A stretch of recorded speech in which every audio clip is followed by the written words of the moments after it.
Hi! In this video we begin to study the notion of curvature of plane curves on the Frenet frame.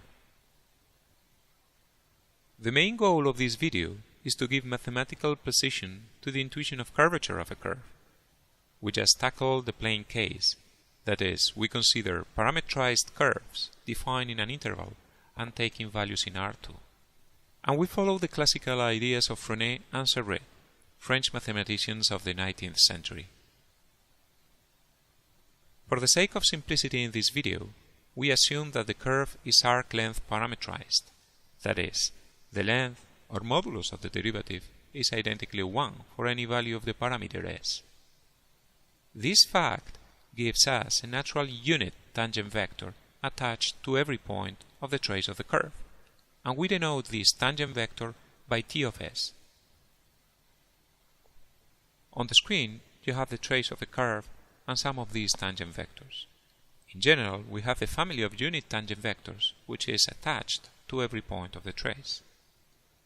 And the idea is to complete now that family with another family of unit normal or perpendicular vectors, and we do so by rotating the first family counterclockwise 90 degrees.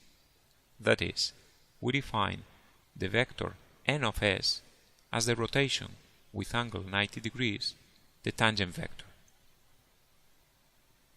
On the screen you have the previous tangent vectors, the red vectors, completed now with the green vectors, the normal vectors.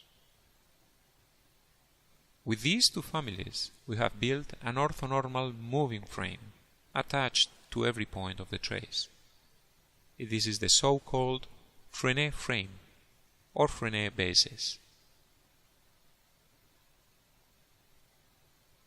Using the coordinates of the parametrization, that is alpha 1 and alpha 2, then the tangent vector is just the derivative of those components, whereas the normal vector is obtained by changing the order of those coordinates and changing the sign of the first one.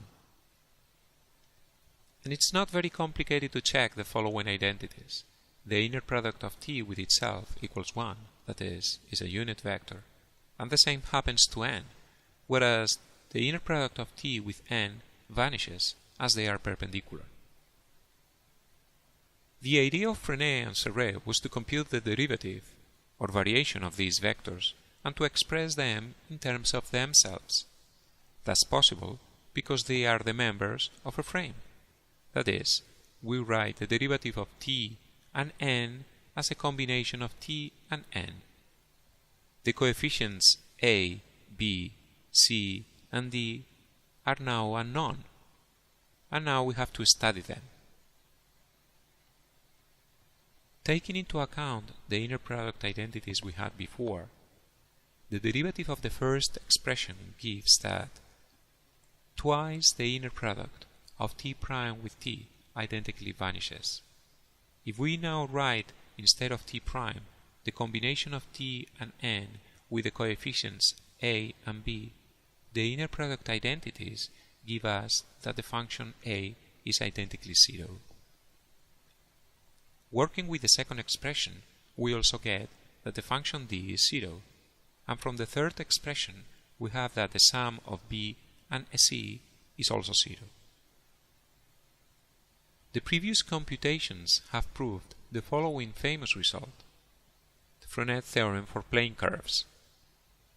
Given a plane curve parametrized by the arc length, then there is a function kappa such that the derivative of t equals kappa times n and the derivative of n equals minus kappa times t. This function is called curvature. That curvature was the function b, but now instead of that letter we use the Greek letter kappa. We now give a first interpretation of the curvature. We recall that the second derivative of the parametrization, that is, the acceleration, could be decomposed into the normal and tangent parts.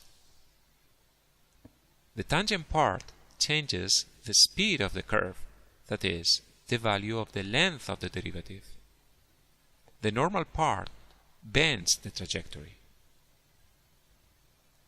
If the parameter of the curve is the arc length, the module of the derivative is constant, the speed is constant, and then the tangent part of the acceleration must vanish. The acceleration is purely normal and bends the trajectory. Therefore, we can consider the length or modulus of the second derivative as the measure of how the trajectory is curved. According to Frenet's theorem, the second derivative, the acceleration, is proportional to the unit normal vector, and the factor of proportion is the curvature. Hence, the length of the acceleration is the absolute value of the curvature. In other words, the absolute value of the curvature is a measure of how much the trajectory bends. With respect to the sign, this informs about how the trajectory is bent. The trajectory is bent counterclockwise if the curvature is positive, clockwise if the curvature is negative, and we have a flat point, possibly an inflection point, if the curvature is zero. We finish this video with a qualitative example. We consider the curve t sinus of t, the trace of which is the graph of the function sinus. Be careful, this is not an arc length parametrization, and we don't know how to compute the curvature explicitly. That's something that we will learn in the next video. The information we provide now is just qualitative. On the screen you have a piece of the trace of the curve. From 0 to pi the curvature is negative, and the trajectory bends clockwise. From pi to 2 pi the trajectory bends counterclockwise, and the curvature is positive. For pi the curvature vanishes, since we have an inflection point. For pi over 2 and 3 pi over 2, the absolute value of the curvature is 1. In these points, the curvature attains the maximum value for this curve.